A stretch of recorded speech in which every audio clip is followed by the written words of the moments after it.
Morning guys, welcome to another Friday Waffle. I trust you're enjoying the good weather. It's been absolutely glorious up here in Scotland. Really nice, so perfect weather for staying indoors and playing video games. I've not got, again I keep saying this every week, in fact you know every YouTuber that makes these things always says I've not got much to talk about and it always runs on and on and on. So I'm exactly the same. I've not got a great deal. I've got a little post-it pad here of things that I want to gibber about.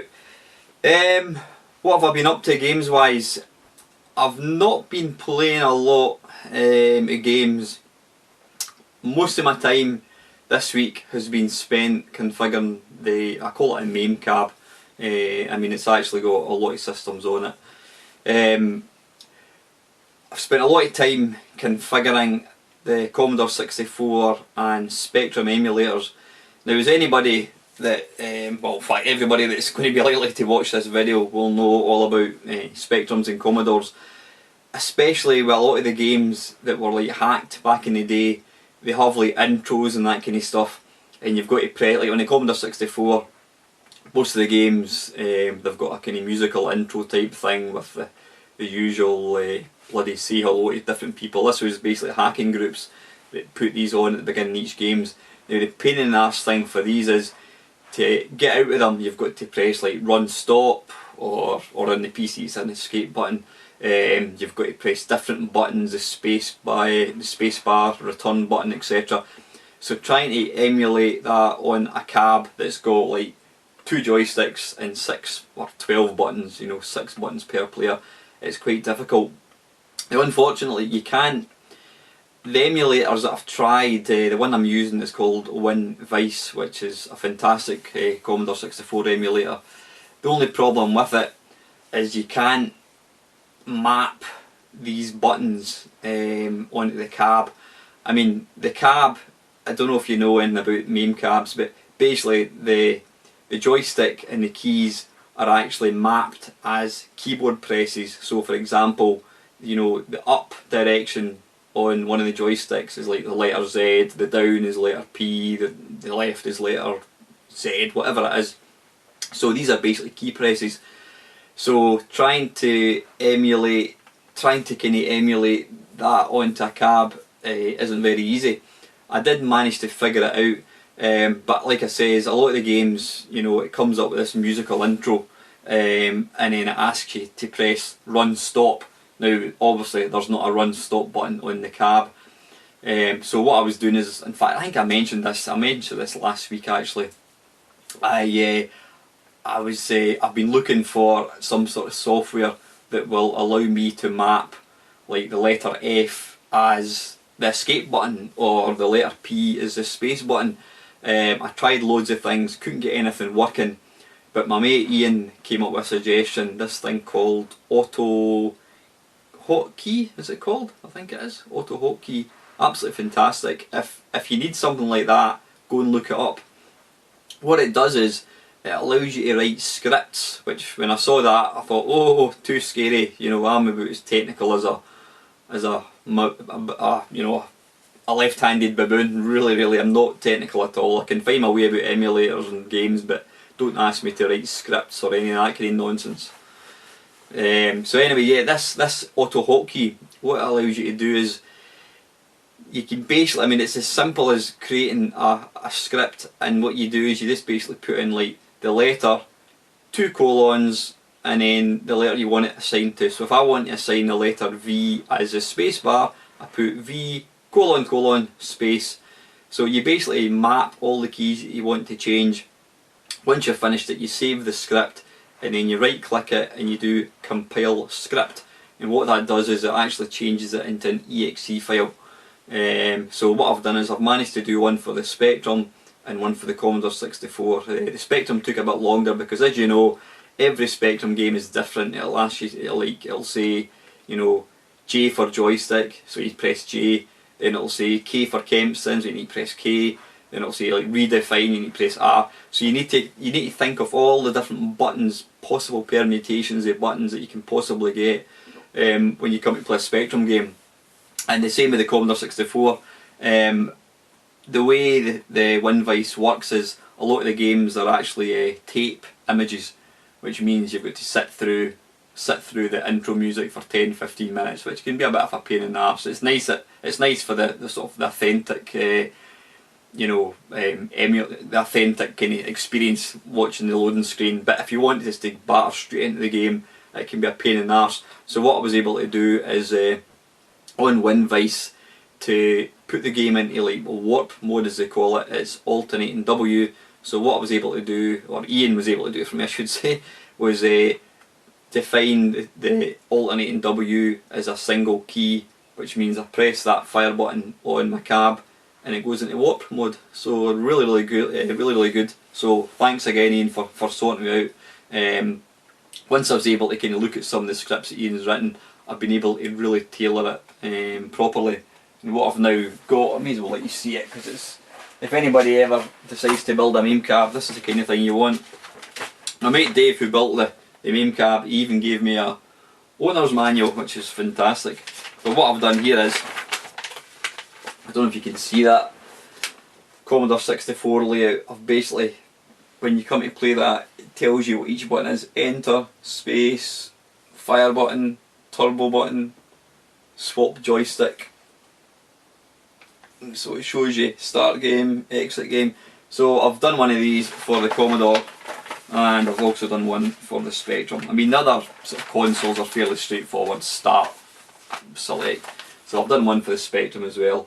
These are all the kind of commonly used buttons. You've got your J for joystick, D for define, yay, Y for yes, K for Kempston, S for start, you get that a lot. 1 and 2, like the ultimate games, you've got to do like Jetpack, it's 5 to start a game. So yeah, I've got the joystick, the right hand joystick, up is 3, right is 4, down is 5, so you can see what I've done there guys. So that took me a wee bit sort of configuring, but it's working really well now.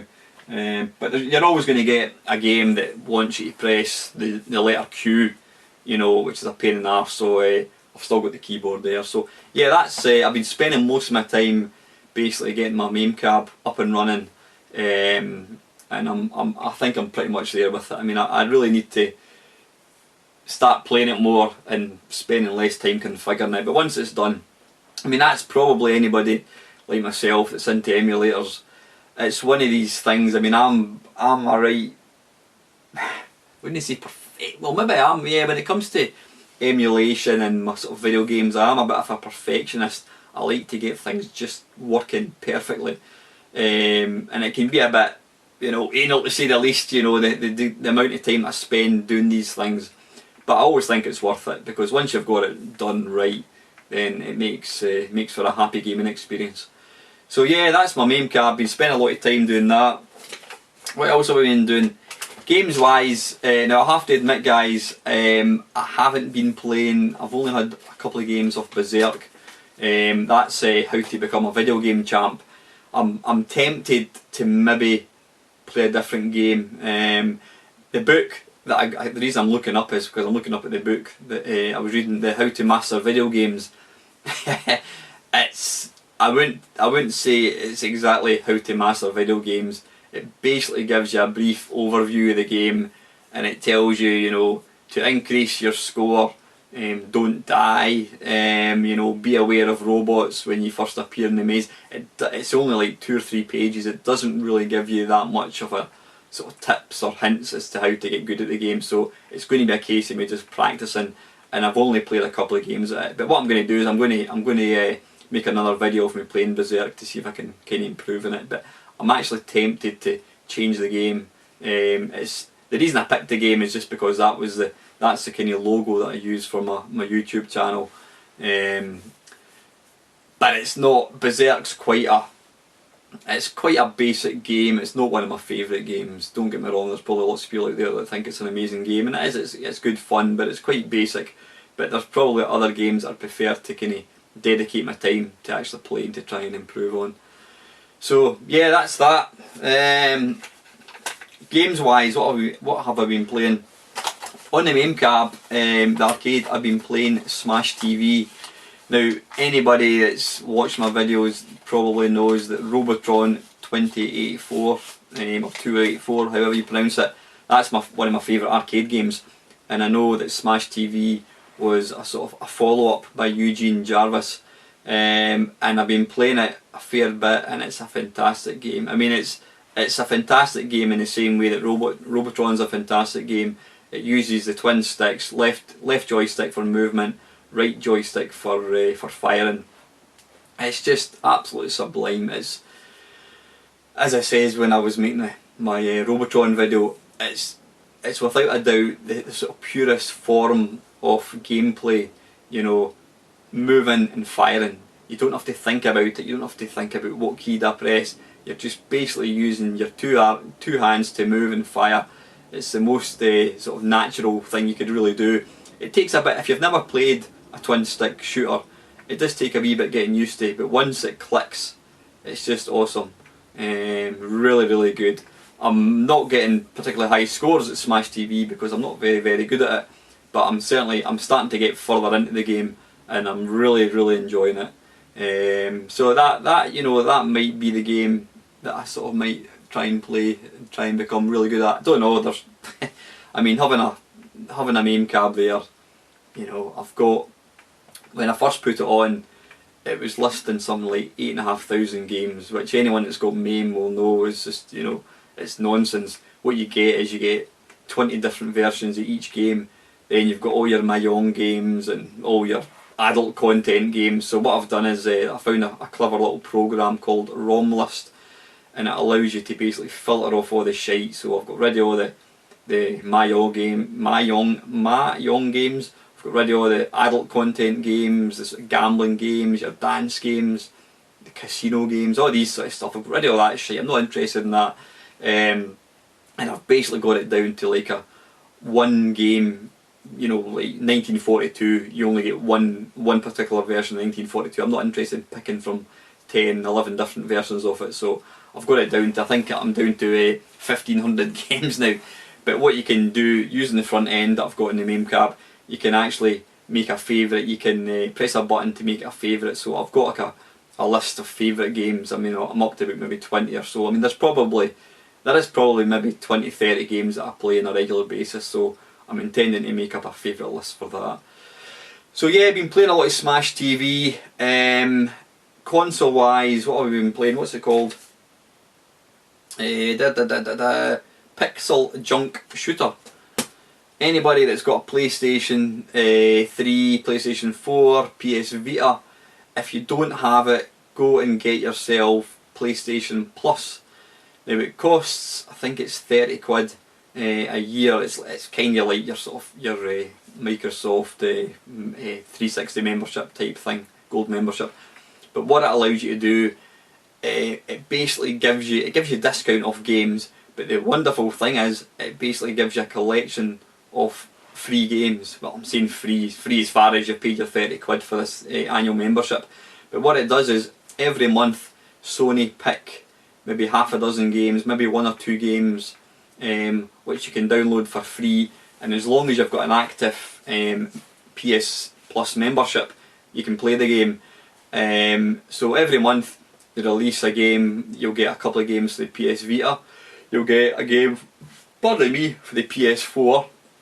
Now obviously, because the PS4 is still a fairly new console, you're not getting any full price games at the moment because they haven't been around long enough, but you're getting a lot of these indie kind of homebrew type games, pardon me. So basically, yeah, every month you get a free game on each system. So I mean, I've got the PlayStation 3 as well, so I can download. I mean, the game in the PlayStation 3 this month is Dead Space 3, so you know, you're getting that for nothing. Just download it.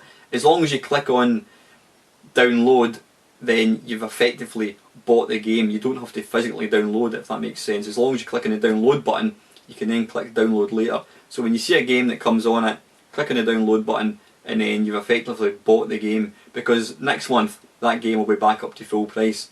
But because you've bought it, it means that as long as you've got a PlayStation Plus membership, you can download it and play it for free.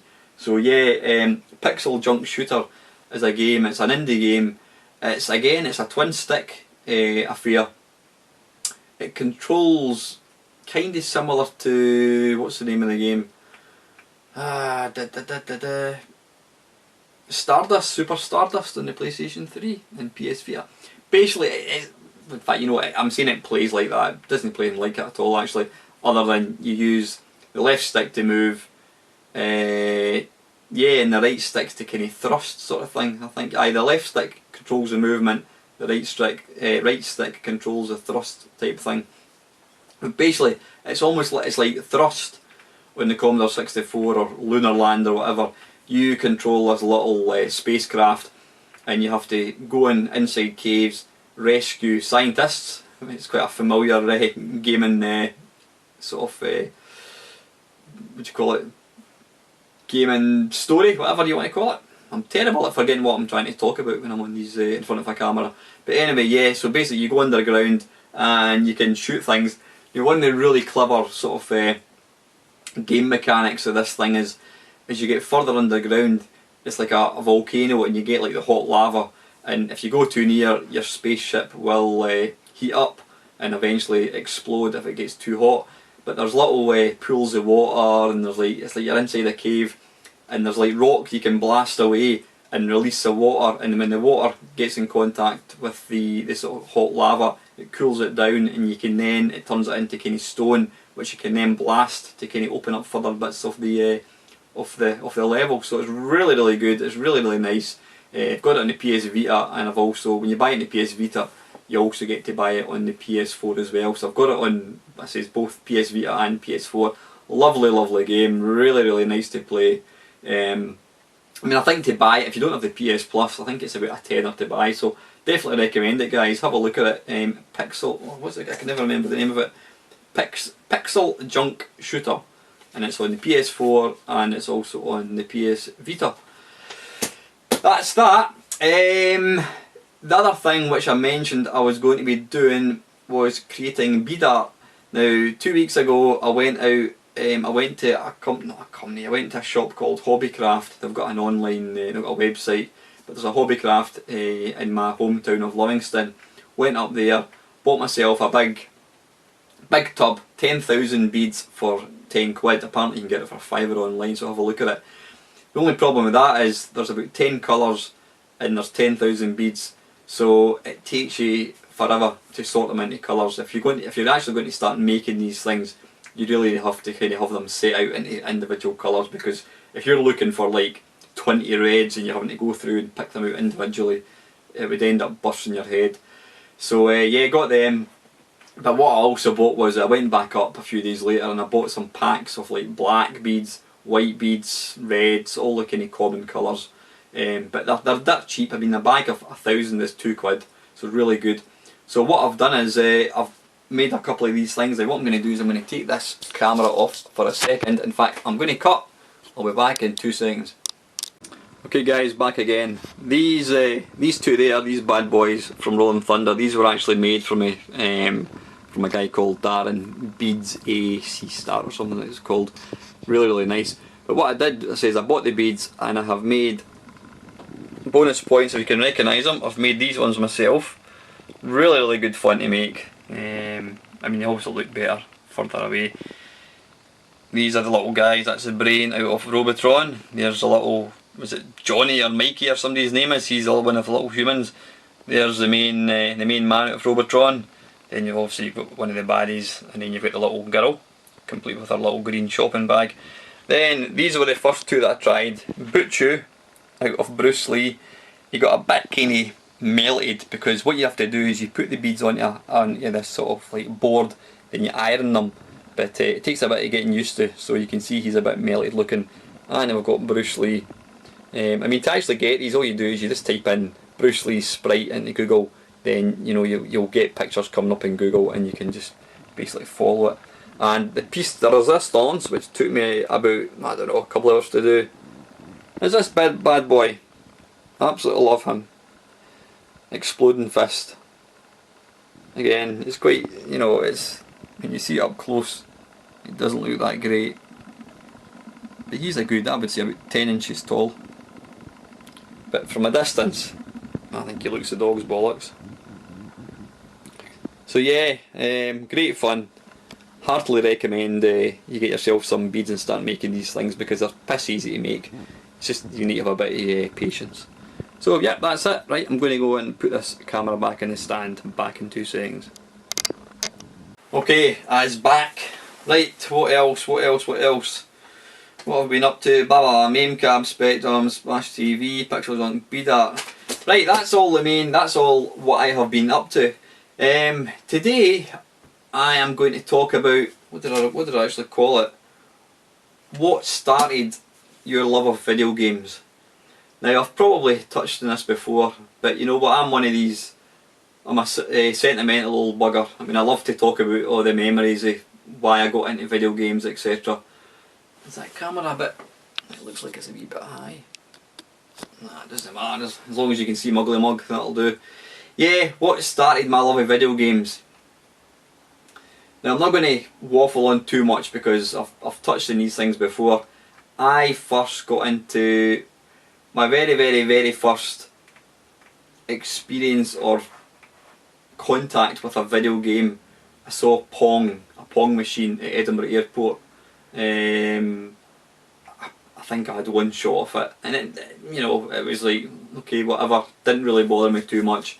Then a few months later, my granny, believe it or not, my granny actually bought a Binatone TV game, which she subsequently gave to me, and I played that for ages. I quickly got bored of it because, you know, playing Pong, tennis, football, which was basically 2 bats, it's very limiting, and you know, it didn't hold your interest for that long. But so anyway, I had one of these, but my interest really took off when I used to go up to my local, like, well, it was called Lyrical, which was like Woolworths, but it was a massive, it was like a Woolworths mega store. They used to sell everything. I mean, that was where I got my first part-time job when I was still at school. But Wilco, like a lot of these places, and there was John Menzies and W.H. Smith, they started stocking video games. Now obviously it was the LCD games, which I've done some like kind of look at. That was the first thing. But then this thing called Atari VCS came along, you know, and it was playing things like Space Invaders, and you know, for a kid, well, I'm saying a kid, Christ, I must have been, I don't know what age I would be. Yeah, I was maybe 14, 15. That would have been like your dream come true, you know, an Atari VCS. But there was absolutely no way that my mum and dad were ever going to buy me one. I mean, it was back in sort of mid 80s. It was £100, or this, I'm talking about the early 80s. It was £100. Now £100 even now is a lot of money, but back then that was a shitload of money. It's probably, I don't know, it's probably the equivalent of £400 now. You know, if you compared like for like. I was never going to get an Atari VCS, but that was, you know, that was the start of, you know, I thought, oh, this is what I really want to do. Obviously going on holiday, you used to get the chance to play video games, and back that was it. I was bitten with the bug, but I says I couldn't afford anything. But then I says my mum and dad, they bought me, they did say they'd buy my computer. I wanted the Commodore 64, but it was £300. There was no way they were going to buy me it.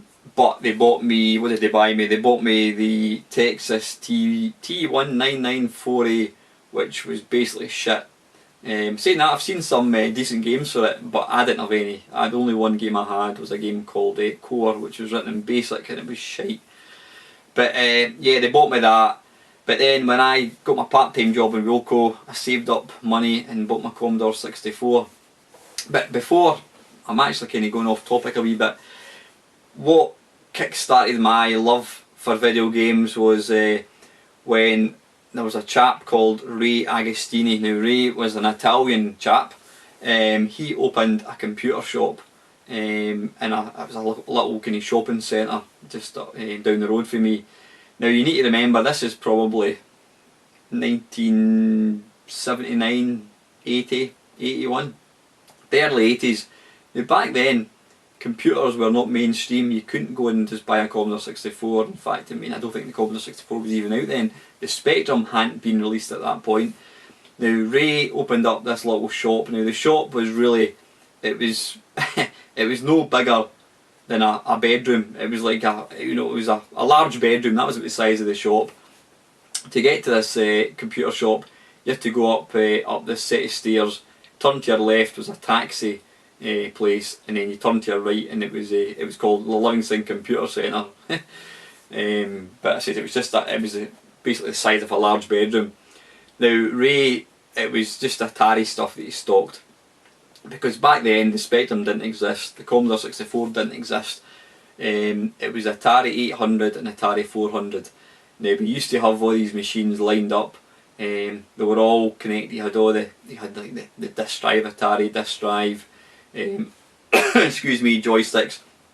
Now I had never seen anything like this before, and you know, when I went into the shop, it was like being at Disneyland, you know what I mean, or a sweet in a kid shop. Shut up, a kid in a sweet shop. I'll need to put my false teeth back in.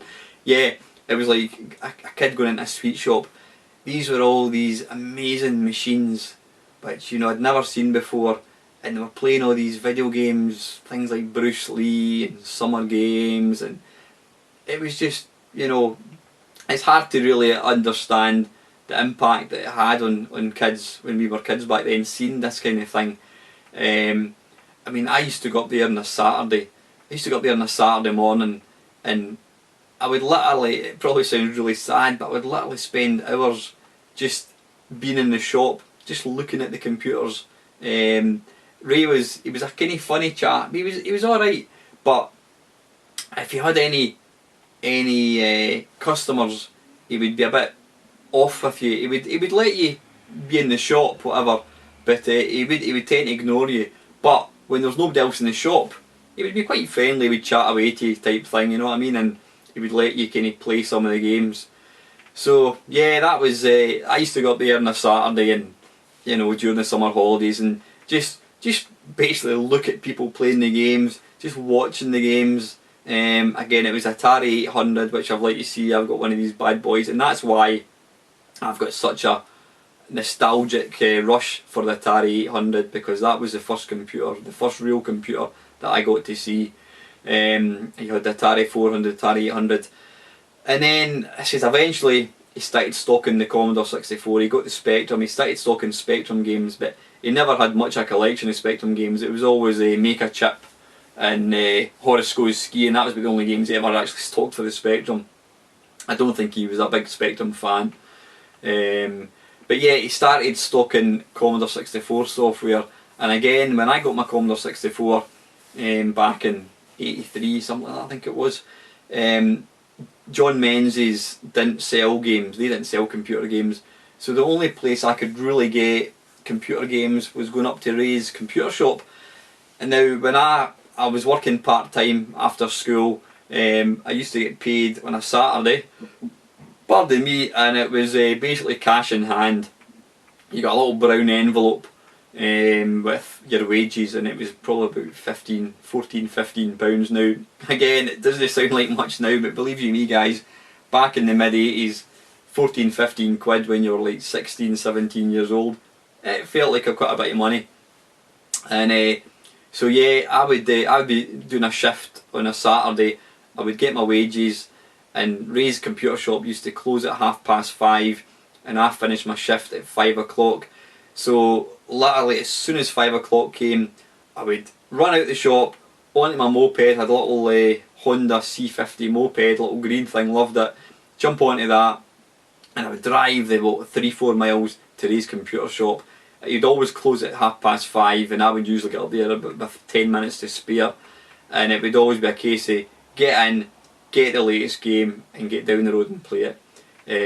I mean, I used to obviously buy, like everybody that had an 8-bit machine, I used to buy either Zap magazine if you were a 64 man, or Crash if you were a Spectrum. It was Amtix for the Amstrad.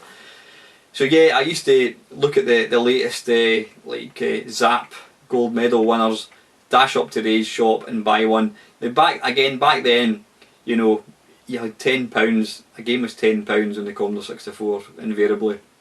So it was a question of, you know, what game did I buy? you know, there's maybe 4 or 5 Zap Gold medals. You wanted Iridium, you wanted Drop Zone, you wanted Beachhead, but you had to pick. So you would stand there for 10 minutes, reading the cassette box, putting it down, picking up Beachhead, looking at it, putting it down. Then you think, right, I'm going to buy that one, and you'd be standing waiting to get served, and like, oh wait a minute, and you put it back down again, and you pick up the other one, and it was like literally like, what one do I go for? What one do I want? What one do I want more than the other one? So yeah, you'd have to make a tough choice. You'd buy it, and then you get down the road to play it, you know, and you would play it and play it and play it and play it. But yeah, it's that I've never experienced the nostalgic happy memories since that I used to get when I used to go to Ray's computer shop. This thing that we know as video games today, this was the very, very start of this industry. It was a special time. You know, I mean, you've probably seen other people making YouTube videos about, you know, memories of early computer games, but it was, you know, for anybody that's lived in the sort of the iPad and the sort of PlayStation era, you'll really not understand what I'm talking about. But you know, we had gone from, you know, watching TV to like playing Pong, being able to interact with the TV.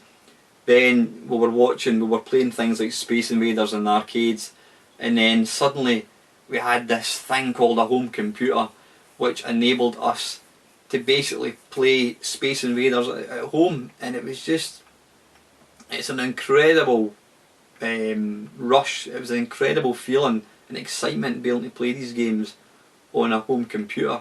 I mean, again, it's a tale I've probably recounted a few times. When I first got my Commodore 64, I didn't know anything about video game piracy until I met a guy who I used to work with in Wilco, and he told me that you could copy games, and he came up to my house. We'd pre-arranged he was coming up to the house and he was going to give me a copy of these games, and he turned up, and we started. He basically it was a C90 tape with all these games in it, and we were going through the games, loading them up, playing them. Then he dropped the bombshell that he couldn't afford to hang on any longer, and therefore I couldn't get copies of the games. I was gutted. So what I did was we loaded up Donkey Kong by Atari. No, it wasn't by Atari. It was called Kong 64 by Analog Software, and I basically loaded up this game, Kong, and Brian took his tape away. He went away home, and I didn't switch the computer off. I didn't switch my Commodore 64 off for about 2 days, because I knew when I switched it off, that was it. I was going to lose the game. It sounds ridiculous to do that, but bear in mind that back then I had no games, so having this arcade perfect Donkey Kong on my computer was just the most amazing thing ever. So yeah, that was absolutely fantastic, and obviously the passion. I mean, back then, when a new system came out, I mean, I had my Commodore for I don't know how many years. Maybe it probably seemed longer than it actually was, because back then when you're 16, 17 years old, you're off for the summer holidays, and it seemed like an eternity, you know. Whereas when you get older, I mean, the truest fact about getting older, guys, is the older you get, the quicker time goes in, and that's an absolute cast iron fact. It's terrifying. I mean, it still literally seems like only a few years ago that I got my Commodore 64. I was 18, here I am, 46 years old. Woof, where's these 30 years gone? They've gone by in a blink of an eye, but I don't feel any older than about 25. That is an absolute fact. But yeah, what was I talking about? Yeah, so I mean, I probably had my Commodore for maybe 3-4 years. I have to tell, actually. 1980, in fact, probably not even as much as that.